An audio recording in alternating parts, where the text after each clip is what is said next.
Hello les cartophiles, tarot-fans, tout qui passe par ici. Bienvenue. Je vous fais un petit tarot-fil pour début juin. J'étais partie du principe quand je recevais une guidance, un message, ou que j'avais une épiphanie quelconque, de vous la transmettre et d'appuyer ça avec des cartes. Ici, je n'ai pas nécessairement de grands messages à vous transmettre ou de grandes épiphanies, j'ai juste un peu de temps. Et donc, je m'étais dit que j'allais à l'arrache vous tirer quelques cartes pour essayer de voir ensemble les énergies de début juin. On verra ce qui passe, ce qui traverse, ce qui me traverse pour peut-être éventuellement entrer en résonance avec ce que vous vivez. Quand je dis que j'ai pas eu de message, j'ai pas nécessairement eu de grandes choses, mais j'ai quand même quelques petits ressentis à vous partager. Comme vous le savez, comme vous le vivez sans doute, c'est une période un peu d'épuration. Certaines relations se terminent, parfois doucement, parfois pas.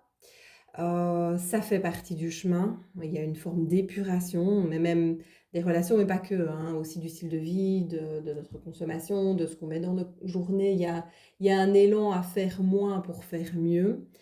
Et dans tout ça, alors que souvent, quand les gens nous tournent le dos, quand les relations se terminent, on a parfois l'élan de courir un peu derrière. Ce que j'ai reçu comme message, c'est un peu n'aie pas peur d'être seul, tu es ta meilleure compagnie.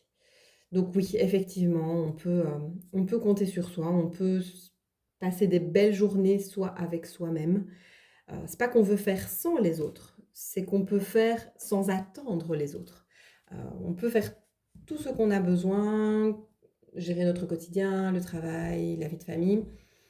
On peut le faire, on a suffisamment de force, voilà, on suffit, on peut se suffire.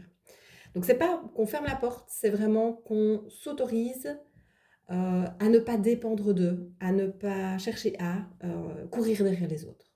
Voilà.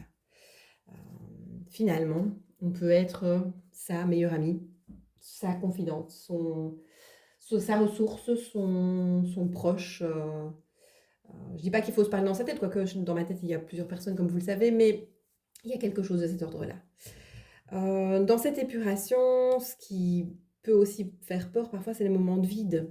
On a tendance à remplir, ça peut être une réaction traumatique, comme vous le savez certainement, et donc on peut courir, mettre des choses, être dans la performance.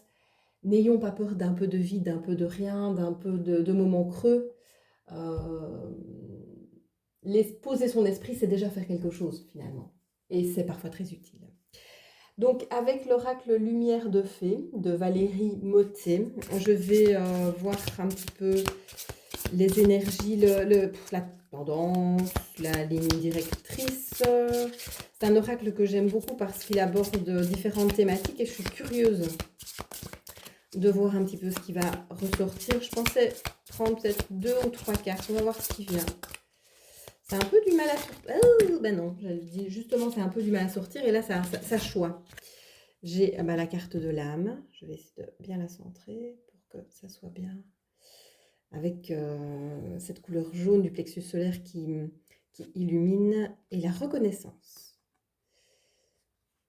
Par rapport à ce que je viens de vous dire, ce qui me vient quand je vois ces cartes, c'est de justement pas aller chercher ne pas aller chercher la reconnaissance chez les autres, de chercher sa propre reconnaissance, de reconnaître ce qui est important pour son âme propre, pour soi, et puis et finalement de ne chercher rien d'autre, d'être aligné avec nos besoins, notre mission de vie, certaines personnes disent, notre élan, notre direction, et que c'est la seule reconnaissance qu'on a besoin. Alors potentiellement on peut ne pas être compris, du coup on peut effectivement ne pas ne pas être compris ou ne pas fédérer, mais c'est pas très grave, hein, parce que ce qui compte finalement, c'est vraiment soit par rapport à soi-même.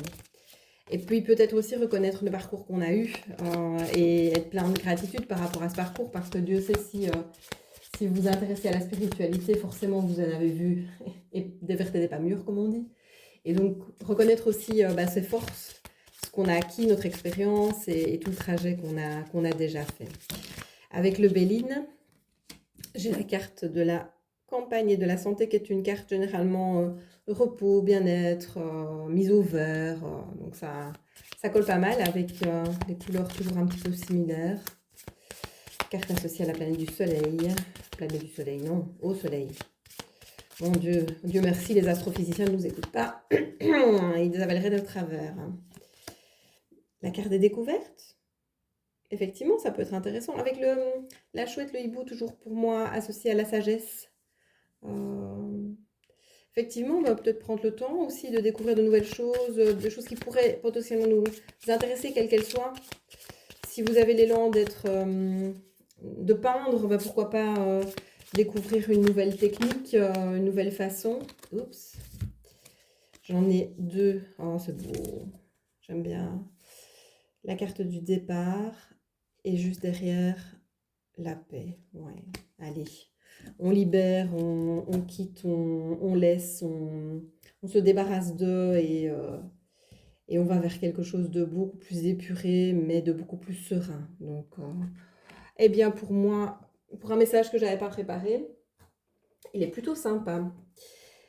Comme on est début juin, enfin on est fin mai, hein, mais on est début juin, je me suis dit que j'allais nous sortir un petit tarot de saison. Donc j'ai choisi, je vais vous le montrer, Hops, le Xmas Christmas Elf Tarot aux éditions Red, qui est super minouche. Je l'ai déjà utilisé dans certaines vidéos, je le trouve mais juste fabuleux. Je vais demander à quoi il faut faire attention. Quelle attitude le tarot nous conseillerait en cette période, qui n'est pas nécessairement des plus troublés, ou en tout cas de mon côté, qui est assez stable.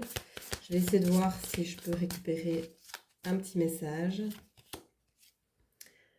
L'équilibre, les relations équilibrées.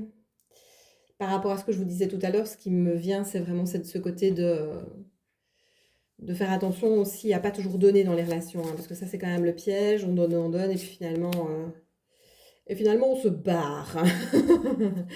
Donc, finalement, ben, n'hésitez pas hein, à partir, hein, justement avec la carte du départ derrière, partir chercher ce qui vous manque. C'est aussi une carte d'élévation spirituelle, hein, la 8 de coupe.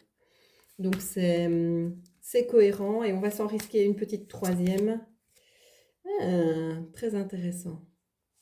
Le 5 d'épée, c'est celui qui remporte la bataille mais qui sait aussi ce qu'il a perdu. Donc, on ne fait pas d'omelette sans casser des œufs. C'est un peu ce qu'on dit. Et donc, oui, bah, dans votre évolution, il y aura certaines relations qui vont cesser, qui vont s'arrêter, voilà, et ça fait partie d'eux.